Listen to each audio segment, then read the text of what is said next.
오늘 우리에게 주신 하나님의 말씀 보도록 하겠습니다. 레위기 20장 9절로 21절 말씀입니다. 생명의 샘가 4월 19일 수요일 말씀, 인간관계에서 지켜야 할 성결 규례 함께 읽겠습니다. 만일 누구든지 자기의 아버지나 어머니를 저주하는 자는 반드시 죽일지니 그가 자기의 아버지나 어머니를 저주하였은즉 그의 피가 자기에게로 돌아가리라. 누구든지 남의 아내와 간음하는 자, 곧 그의 이름에 이웃의 아내와 간음하는 자는 그 간부와 음부를 반드시 죽일지니라. 누구든지 그의 아버지의 아내와 동침하는 자는 그의 아버지의 하체를 범하였은즉 둘 다 반드시 죽일지니 그들의 피가 자기들에게로 돌아가리라. 누구든지 그의 며느리와 동침하거든 둘 다 반드시 죽일지니 그들이 가증한 일을 행하였음이라. 그들의 피가 자기들에게로 돌아가리라. 누구든지 여인과 동침하듯 남자와 동침하면 둘 다 가증한 일을 행함인즉 반드시 죽일지니 자기의 피가 자기에게로 돌아가리라. 누구든지 아내와 자기의 장모를 함께 데리고 살면 악행인즉 그와 그들을 함께 불살을지니 이는 너희 중에 악행이 없게 하려 함이니라. 남자가 짐승과 교합하면 반드시 죽이고 너희는 그 짐승도 죽일 것이며 여자가 짐승에게 가까이 하여 교합하면 너는 여자와 짐승을 죽이되 그들을 반드시 죽일지니 그들의 피가 자기들에게로 돌아가리라. 누구든지 그의 자매 곧 그의 아버지의 딸이나 그의 어머니의 딸을 데려다가 그 여자의 하체를 보고 여자는 그 남자의 하체를 보면 부끄러운 일이라. 그들의 민족 앞에서 그들이 끊어질지니 그가 자기의 자매의 하체를 범하였은즉 그가 그의 죄를 담당하리라. 누구든지 월경 중에 여인과 동침하여 그의 하체를 범하면 남자는 그 여인의 근원을 드러냈고 여인은 자기의 피 근원을 드러냈음인즉 둘 다 백성 중에서 끊어지리라. 내 이모나 고모의 하체를 범하지 말지니 이는 살부치의 하체인즉 그들이 그들의 죄를 담당하리라. 누구든지 그의 숙모와 동침하면 그의 숙부의 하체를 범함이니 그들은 그들의 죄를 담당하여 자식이 없이 죽으리라. 누구든지 그의 형제의 아내를 데리고 살면 더러운 일이라. 그가 그의 형제의 하체를 범함이니 그들에게 자식이 없으리라. 아멘. 오늘 말씀을 보면요, 좀 극단적인 사례라고 생각될 만한 이 사례들이 많이 소개되어져 있죠. 이 좀처럼 우리 주변에서는 볼 수 없는 사례들이에요. 특정한 어떤 직업을 갖고 있지 않고서야 뭐 법조계라든가 언론이나 뭐 병원 이런 데에서 근무하지 않고서야 이런 일들을 자주 접하는 그런 모습들은 아니죠. 풍문으로야 누가 이렇게 하더래 뭐 이런 이야기야 소식 듣고 또 오늘날은 그 소셜미디어를 통하여서 이러한 사례들을 또 마음만 먹으면 많이 접할 수도 있죠. 생각보다 이러한 일들이 많이 일어나고 있습니다. 우리가 관심을 갖지 않고 또 내 주변에 일어나지 않아서 뭐 이렇게까지 이런 일들이 있어? 라고 생각하겠지만 이러한 일들은 참 비일비재로 많이 일어나고 있죠. 심지어는 교회 안에서도 이러한 일들이 일어나고 있고 또 갈등의 소지가 되어지고 있다고 하는 그런 사건들이 많이 그 소식들로도 접하게 되어집니다. 오늘 말씀을 보면 이 사형죄에 해당하는 것과 그리고 추방죄 그리고 뭐 자식을 못 낳게 되어지는 그런 저주를 받게 되어지는 그러한 것들로 나뉘어져 있는데요. 반드시 죽일 것이다 라고 하는 이 사형죄. 그러나 뭐 사형죄든 뭐 추방이든 자식을 못 낳게 되어지는 저주를 받는다 하지만 오늘날에는 어느 것에도 이게 우리에게 이러한 그 뭐라냐 법적으로 물을 만한 일들은 이게 다 아니에요. 윤리 도덕적인 일인 것이지 여기서 보면 아니 이런 짓까지 해? 이런 주먹을 불끈지게 하는 그런 일이라 할지라도 이것은 법적으로 아무런 뭐 위법의 행위가 아닌 것이죠. 그냥 윤리 도덕적인 일들인 거예요. 근데 결론적으로 보면 이런 거죠. 오늘날 이것이 법적으로 저촉이 되어지지 않는다 하여서 불법이 아니라는 거죠. 우리 믿는 사람들은 하나님 안에서 불법이라 여길 수 있는 마음을 가져야 하는 것이죠. 내가 법을 위법했어? 라고 따지는 날이 오늘날이지 않습니까? 내가 무슨 잘못을 했어? 라고 하는데, 심지어는 10절에 보면 이 간음에 관련되어진 것도 이제 이런 간음죄가 없어지지 않았습니까? 이 불륜죄, 이런 것들이 이제 죄로서, 법으로서 다스리지 않는단 말이죠. 그러니까 이게 윤리 도덕으로 되어진 일들인지라 더 이상 이것이 뭐 위법이 아니라고 하니 자행하는 사람들은 떳떳하게 이러한 일들을 하는 거죠. 이따 보면은 뭐 동성애라던가 뭐 수간을 하는 것 이런 것들 뭐 그 동호회로 모여가지고 이런 일들을 또 자행하는 사람들도 있는 거 보면 이건 뭐 정말 자유로운 세계에서 살고 있는 거죠. 이 자유로운 세계 속에서 뭐 그런 것뿐만 아니라 우리는 영화, 드라마, 뭐 연극 이런 것을 통하여서 자주 접합니다. 동성애, 간음 할 것 없이 여기서 언급되어져 있는 것들은 늘 어떤 소재가 되어져서 우리에게 너무나도 자연스럽게 우리의 의식과 가치관을 파고 들어와서 아니 뭐 그럴 수도 있지 뭐 이런 생각까지 들게 한단 말이죠.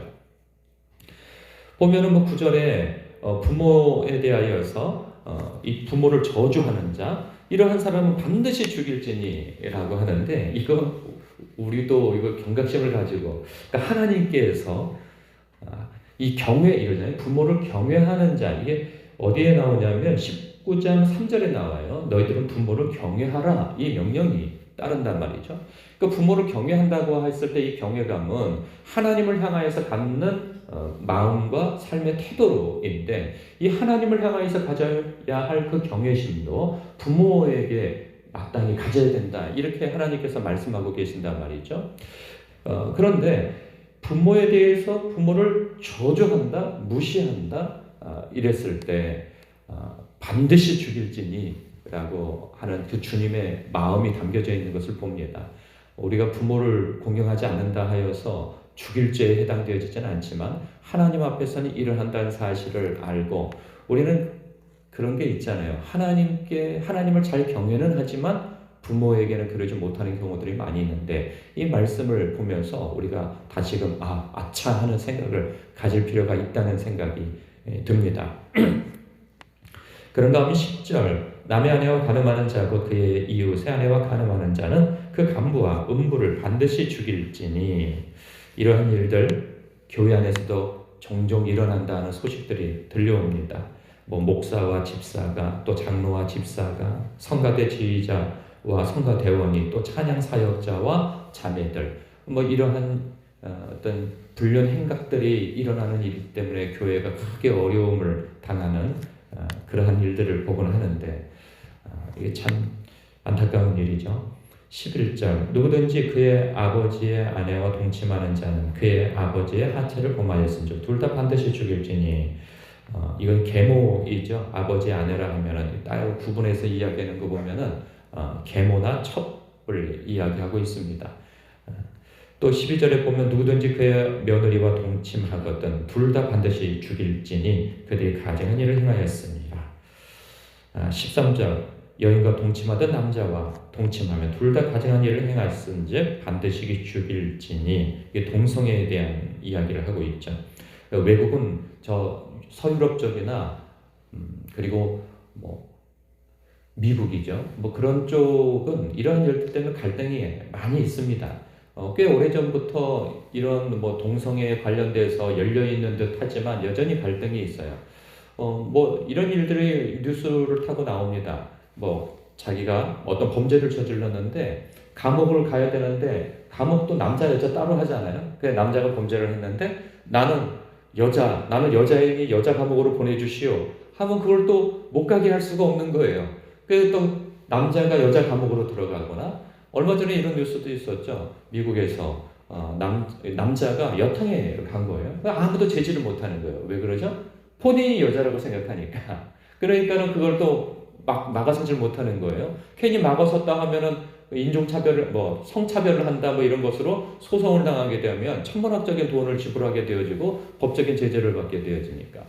또 미국에서 또 이런 일도 벌어졌어요. 하도 사람들이 젠더 하여서 여자 남자 구분이 없으니까 남자 운동선수가 여자 그 종목으로 들어간 거죠. 그러면 그냥 완전히 다 석권하는 거죠.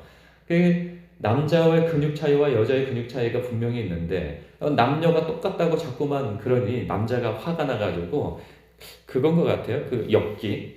그럼 완전히 다 챔피언을 먹어버렸죠. 그러니까 아무도 말을 못해요. 왜? 내가 여자라고 생각해서 내가 이 대회에 참석하는데 누가 막느냐 이거죠. 그러니까 뭐 완전히 엉망진창이 되어지는 거예요.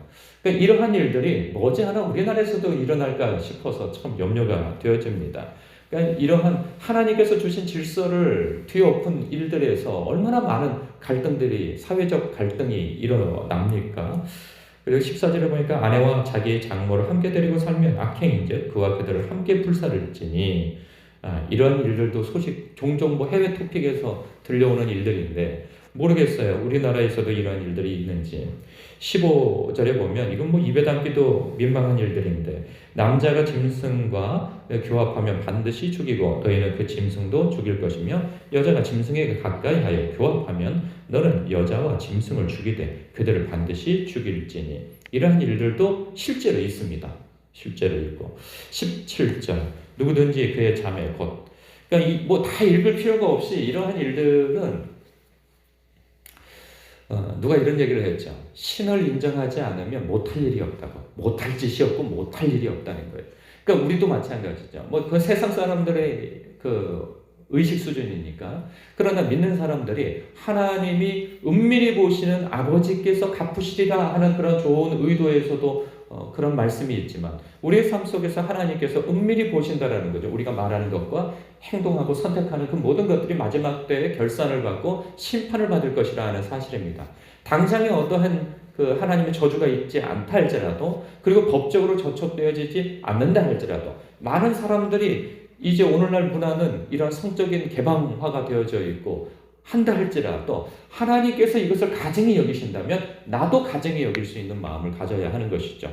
아유 뭐 오늘날 세상에 그럴 수도 있지 이런 것이 아니죠. 우리는 하나님의 시각으로 하나님의 마음으로 하나님의 법으로 살아가야 할 사람인지라 그럴 수도 있지라고 안일한 생각을 하게 되어지면 뭐 오늘날에는 뭐 어느 교단에서는 이 어떤 성적인 문제를 수용하고 하는 교단도 생겨나고 그리고 어떤 종파에서는 뭐 천주교 같은 경우는 그런 거 굉장히 열려 있죠.